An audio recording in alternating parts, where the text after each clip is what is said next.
The MX10 comes in an aluminium flight case, which is really sturdy. Inside the box, you have everything well presented and looks really professional.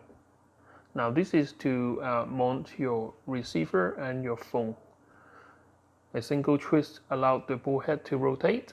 There is also a standoff extension or a handy grip if you don't use it with the tripod. Now the transmitter itself is really lightweight. It's made of a metal casing.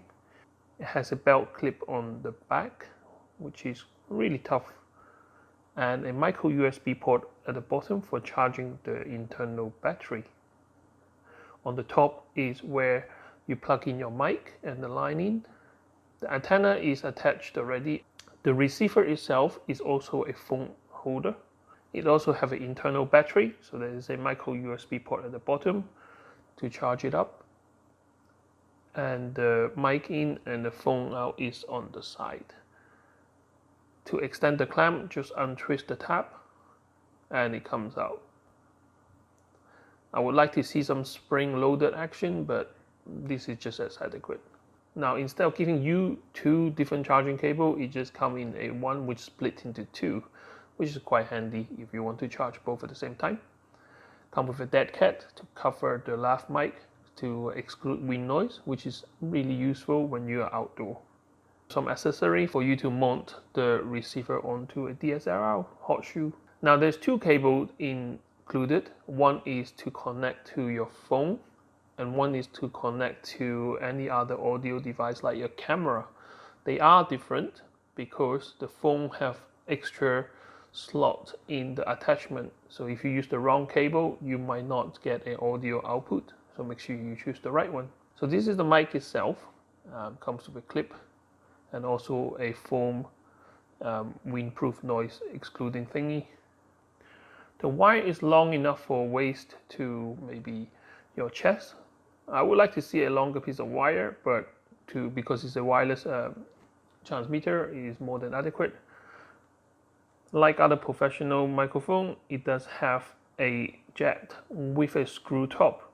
So it will stop the connection from spinning, causing static noise. So I really enjoy seeing this on this model.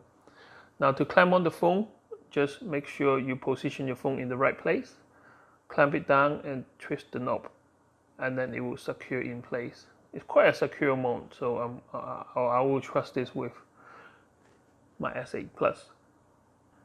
It does extend a fair bit, so your larger size phone will work as well, but it will not work for any tablet. So make sure you choose the right cable. So here is the mobile phone cable. Plug it into the receiver and your headphone jack. Turn it on. The display will show you, I guess, the frequency and also the battery power and the transmitting reception signal. It's really small device, so it will be really handy. Power up the receiver. A LED will show on the side to say it's powered on, and that's all you need to do. So I'm in my garden right now. So I got two audio feeds, one from the GoPro Hero Black 7 and one from the MX10 connected to my Galaxy S8 Plus. It's a very nice day here in London, and I'm going to test out the mic quality and outdoor. Guess have a chance to show off my garden to you guys. It's still work in progress. Most of them is done by my wife. I'm not really a green finger, guys. I'm more into gadgets and electronics. Okay, so the setup. I'm going to leave the transmitter over there, and I can see that it's actually recording because on my phone it's showing the kind of graph. Now if I tap my chest, I can see the graph there kind of bouncing up and down. Now the GoPro Hero 7 have a very good internal mic right now. Very much a big step up from the previous Hero 7 Hero range, but they still have their drawback. It's a microphone for action camera, not really for high quality audio. So I always have a external zoom attached to it. Okay, let's show you a bird garden. So some plants. So all these pot plants that we have done this summer, so they're still quite new plants. And here are some roses, hydrangeas. Now these are the plants this is already planted by the previous owner. Now there's a hole here where we put some new hydrangeas in there. Hopefully they will mature and match with the rest of the garden. Now during the video editing, I'm going to switch between the Hero 7 and the MX10 so you can see and hear what's the difference between the two microphones. Transmitter is now about 3-4 meters away. Now to replace the vegetable gardens that we ruined, we now have a separate planter. So hopefully the slugs is more difficult to reach to our tomatoes and peppers and all that. 2 feet away, Hero 7 should have no problem. We have trains track about half a mile away, so we're picking up some train track noise. My guess is the Hero 7 will pick up everything like an ambient sound, whereas the MX10 is going to just pick up my voice. 2 feet away, Hero 7 should have no problem. We have trains track about half a mile away, so we're picking up some train track noise. My guess is the Hero 7 will pick up everything like an ambient sound, whereas the MX10 is going to just pick up my voice. I guess one of the use of a wireless transmitter is so that you have the freedom to move.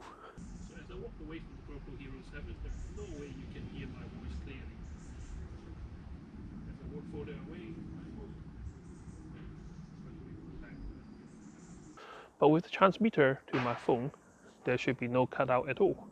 This is complete open space, so I've got line of sight to my transmitter. When I get back to the editing desk, then I can find out how good it is in terms of the transmitting range. The Gopro Hero 7 is right next to my studio, and this is going to be like 25 meters because I measured it. Now the transmitter is right over here at this table.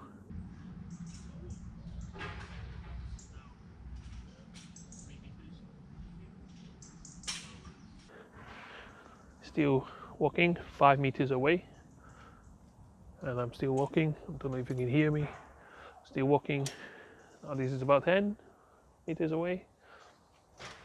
Let's keep walking, keep walking. Okay, now I'm back to the Gopro Hero 7 right here at around 25 meters away.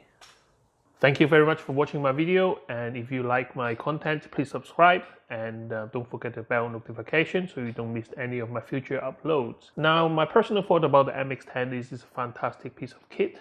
It is quite expensive, but the convenience of use and the reliability is fantastic. You can see in my video, I tested it with a 25 meters range, and this is outdoor. I don't recall it having any static noise, and I don't recall it dropping sound at all. Throughout the video, I haven't edited the sound part of it. Basically, I just directly port it from the device to the computer and then just add +3 decibels, so just to make it a bit louder as you would normally edit your video with. Battery wise, I have been using it for 2 solid days to make the video, and I haven't need to charge it once, and the battery indicator haven't even dropped a bit. You can actually charge it on the go, so if you do run into trouble with the battery, you can actually plug in a power bank and then have it with you whenever you need. About 2 weeks ago, I made the decision to move from a Canon GX7 Mark II to a GoPro Hero 7 because of the portability, and I don't need to worry about focus. Now, quality of the video do drop a little bit because there's a bigger sensor in the G7X Mark II, but the convenience of actually using a GoPro Hero 7 just make it so much easier to create content. Now, the major letdown with the GoPro Hero 7 is the internal mic. Even with the best setting in the world and you switch off all the other noise introducing function, it is still very much limited to ambient noise. You can actually attach an external microphone, but you have to buy a dongle, and so far I have no luck finding them anywhere online. So I have been using a Zoom external recorder, but having another piece of equipment actually makes it a bit more clumsy to make video on the go. So phone is something that I always have, and just plug this in and you get the best quality in the world. So once again, thank you for watching my video, and I see you next time. Bye bye.